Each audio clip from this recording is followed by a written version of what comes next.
with small t, just as it has in her own life. Today, she's sharing a very personal story with us in her Icebreaker speech, where seeds are planted, hope lives. Please help me welcome Toastmaster Susana Fuertes. Thank you.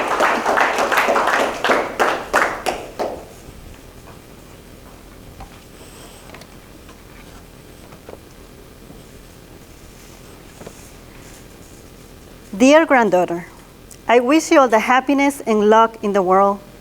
I will always remember you. Love, Grandma. Fellow Toastmasters, welcome guests. When I was a little girl, growing up in New York City, I received a beautiful note from my grandmother during one of her visits from Lima, Peru. Fellow Toastmasters, have you ever wondered how the smallest seed can bloom into something extraordinary?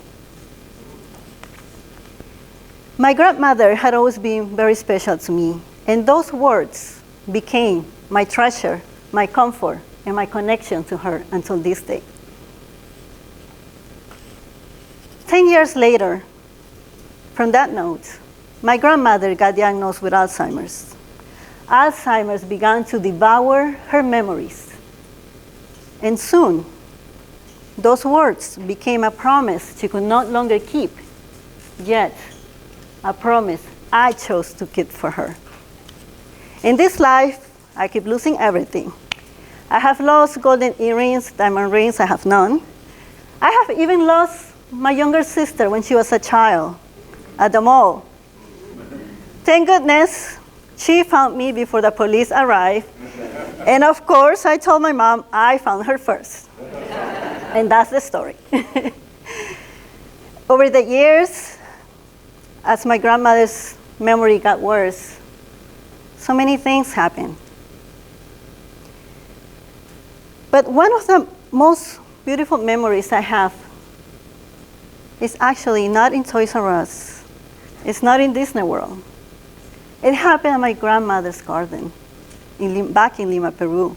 It was a beautiful garden with colorful and vibrant flowers, rows of roses, the air thick with nature's perfume.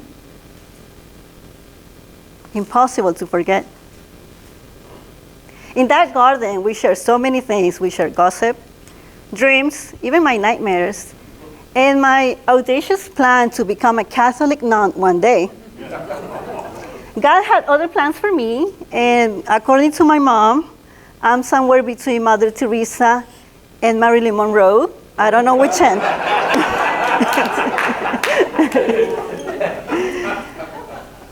As the years went by, my grandmother's memory began to vanish like flowers on a cold winter.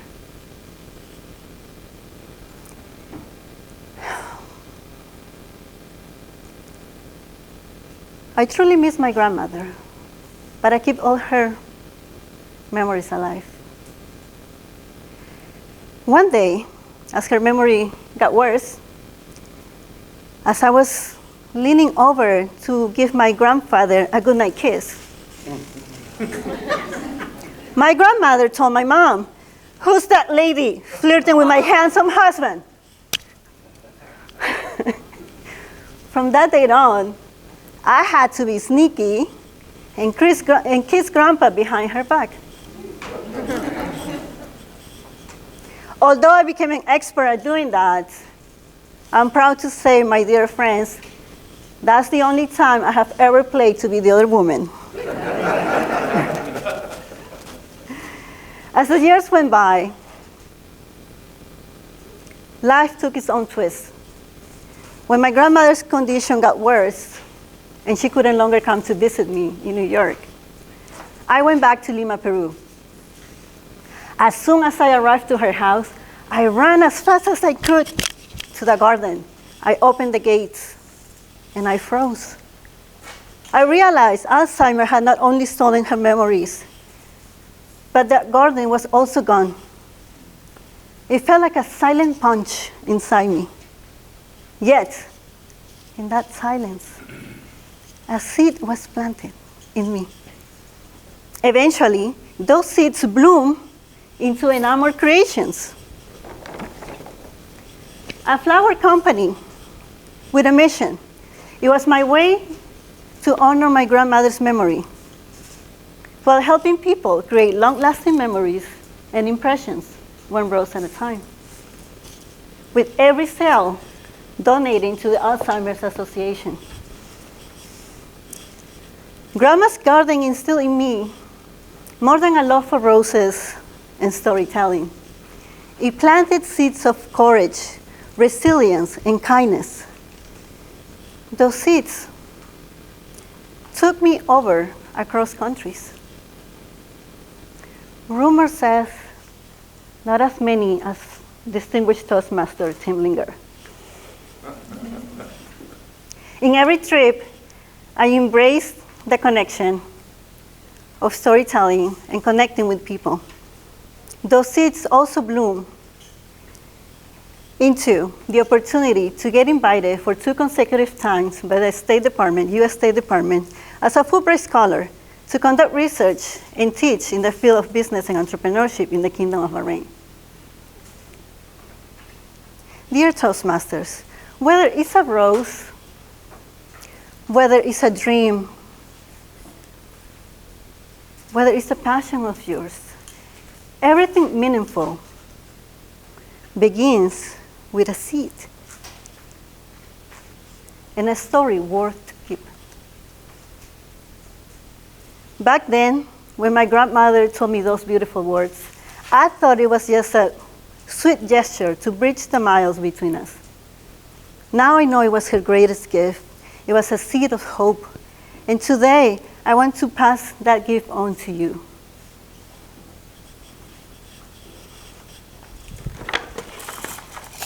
Today, I keep my grandma's memory alive by sharing stories, by planting seeds of hope.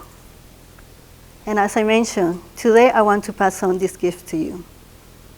I want you all to remember, whenever life feels hard, whenever our steps are uncertain, whenever life feels like an empty garden, just remember this.